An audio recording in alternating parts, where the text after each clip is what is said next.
I'm Jim Csek with KelownaNow with your Need to Know. We're going to start off first with the election.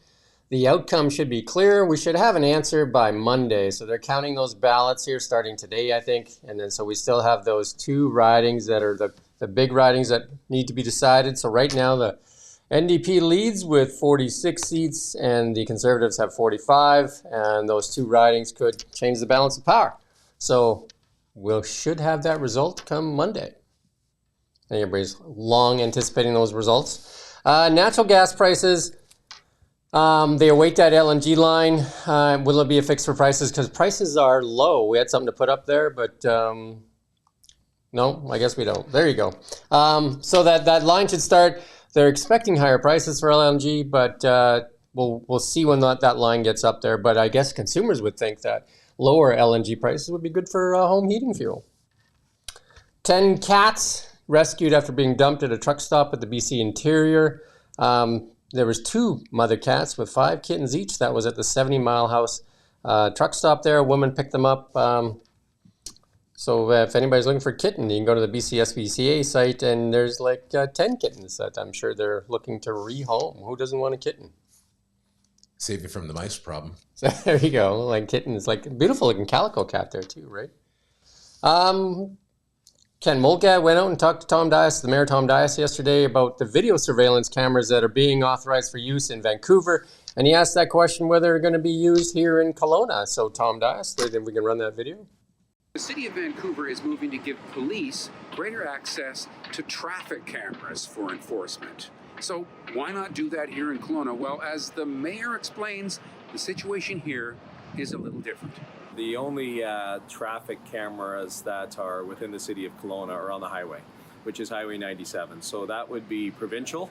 We don't have any cameras that are located on our municipal roads. But you do have cameras on civic properties here and there. Correct, we do. And so we have, like a homeowner may have cameras on their personal property.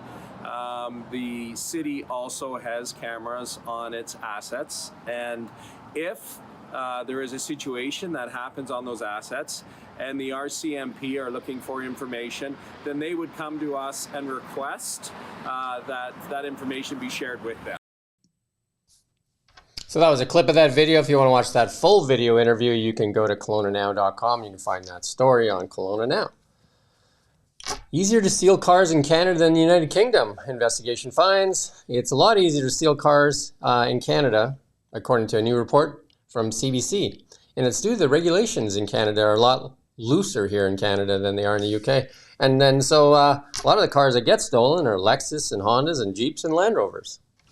So it's just puzzling why they wouldn't put those rules in here and for Canada. Wouldn't you think, Jason? Because I think there was even people that actually had a tracker on their car and they found it in like sea cans and the police are just like, yeah, no. So, we have the technology, people. We have the technology. Canada's like the best place to steal cars. Chorus Entertainment reported their results, and that's their stock chart up there. Yeah, so revenues are down 21% over the quarter and 16% for the year. Not looking good for media in general, right? I mean, that's a terrible looking stock chart, but you can pull up almost any media outlet and you're going to see that similar thing. Again, I'm going to harp on the same message. The government needs to get its hand out of media and allow media to find its own footing and give us back our voice on Instagram and Facebook. I beat that drum a lot. You went to a concert last night, Jason. Yeah, a comedy show. Comedy show. There Comedy you go. show at Prospera Place, and yeah, it was pretty good. You had some thoughts though. You were confused as to why you were getting wanded at the door. Yeah, so they set up the entrance. Normally, you kind of go in through the main, front doors, unless you're a suite holder, where you go to the side of the building. But they were routing people with certain ticket numbers through a side door, and it was a very long lineup. The show was late to start, and after waiting in line for about 20 minutes, a security guard came rolling down the line, advising people to be prepared to empty their pockets, to submit to a search, and to be metal wanded. which I thought, holy heck, we are in the big city now, aren't we? Who's this Jimmy Carr guy that he's... Jimmy Carr and Jim Jeffries. Great show. Jim Jeffries did not disappoint. I'd not seen Jimmy Carr before. Was really excited to see him. Thought he was on a little too long though, and I think some people were leaving the audience, before the show ended as well. But he was good. Just a little tiring to watch. Did he catch all the snacks you were smuggling in there? Or what?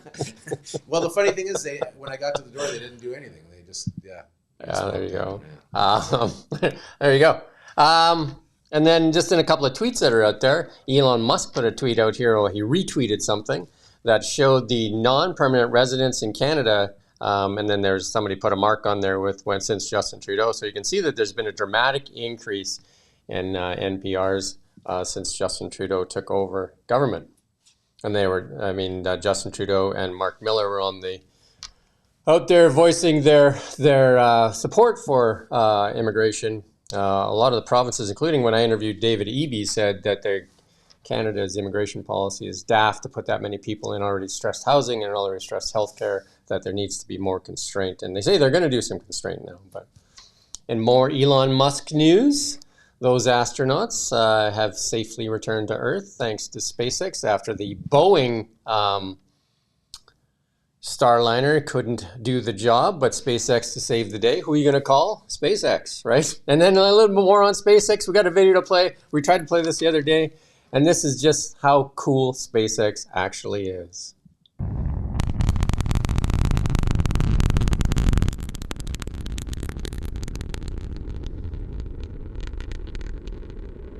And for those of you that are wondering, that's not in reverse. That's a 20-story rocket being caught by chopsticks as it returns to Earth. A lot of people say, well, that's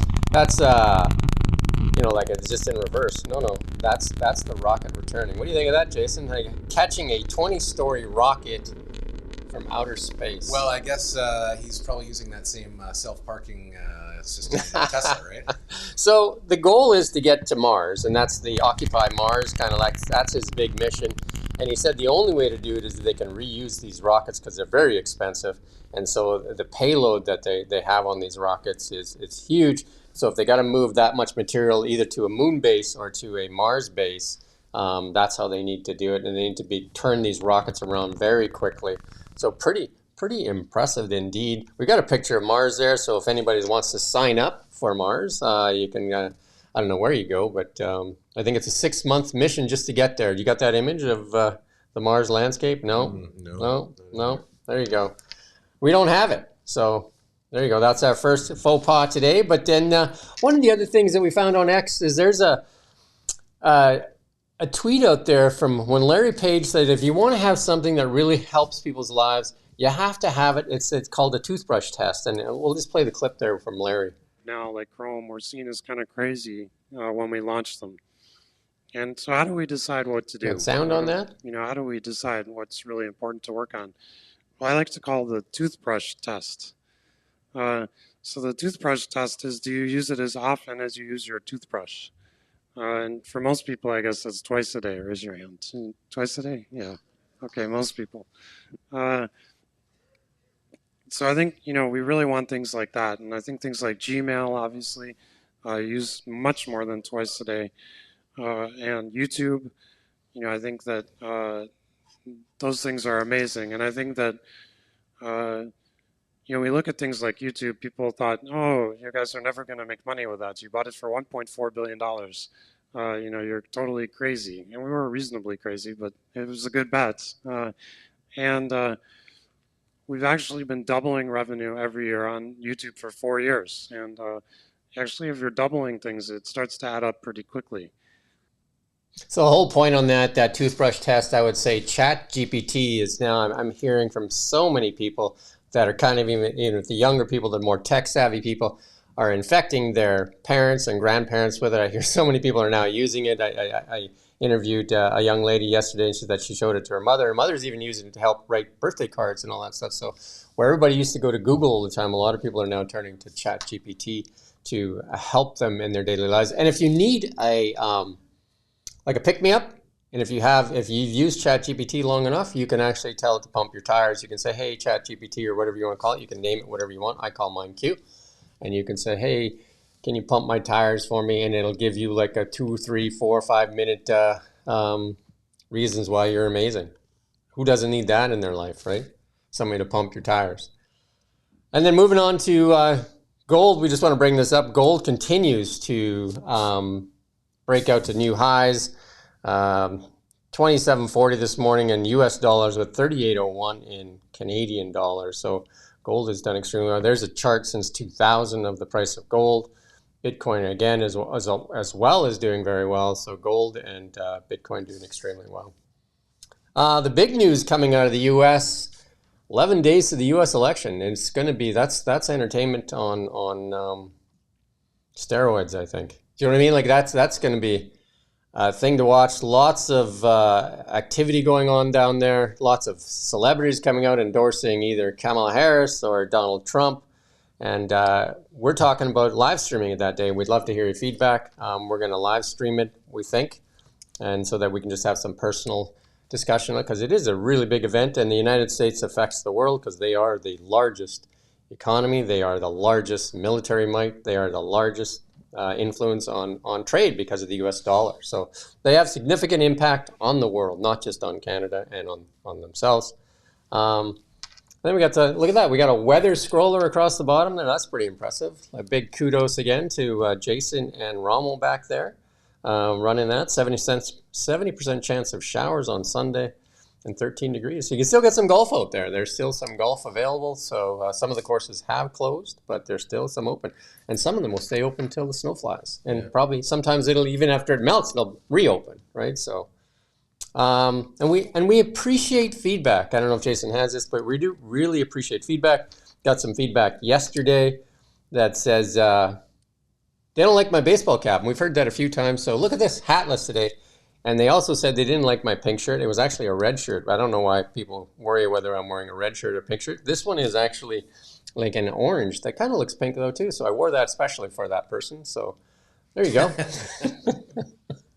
Not sure why color matters. So, but what I'm trying to say is that we appreciate the feedback, whether it's good or bad. Criticism is always good, as long as it's productive and not just mean tweets. You know, sometimes we'll read those, I guess. But feedback in general is good, and we'd love to hear what you'd like to hear in this need to know. We're going to do this daily. I love that backdrop that we have going on down there. You can see traffic. If you want a traffic report, it looks light. Wouldn't you say, Jason? It's light, yeah. Easy drive. We don't have a helicopter, but we do have a view from Landmark 6, high atop Landmark 6. We've got the view of Highway 97 there, and it looks to be flowing well in both directions. And anything else you want to add today, Jason? Just enjoy the weekend. It's the last weekend to spend time carving pumpkins with the kids before our next Halloween weekend. Halloween's coming up. Yeah. What day is Halloween on? You would know. You have 3 kids. I should know, you mean. I know it's like next week. Wow, you don't even know which day it is. It's Friday. You're going to make me do this. It's Thursday. And you've got kids in a range of ages. What are your ages of your little ones? 6, 9, and 11. So where do you take them usually for the... Well, Kettle Valley's kind of the place to be. Okay, so you just stick around in there? Yeah, it's a good place for even anybody in Kelowna just to head out to Kettle Valley. So you're going to have to buy lots of candy because the houses are fairly close together. And it's very efficient. It's a fairly safe neighborhood. The traffic doesn't flow very fast. It's kind of like, a very... it's a really good community there to do trick-or-treating. And the community comes together. They really go all out. They prepare for the 500 to 700 kids, and they decorate their homes, and it's festive. And I imagine the mall still does its thing. I'm not sure 100%, but that's a great place to take younger ones because you're inside, right? So it looks like it's not going to be that cold, though, right? So it's going to be it'll be nice. A nice Halloween. Not like Edmonton where it was 20 below. You have to put on the costume over top of the parka so you can get larger costumes. But with that said... we thank you for watching Kelowna. We don't just report the news. We live here too. We're your neighbors, bringing you stories that matter to all of us. No government funding, no outside influence. KelownaNow, local, independent. News you can trust.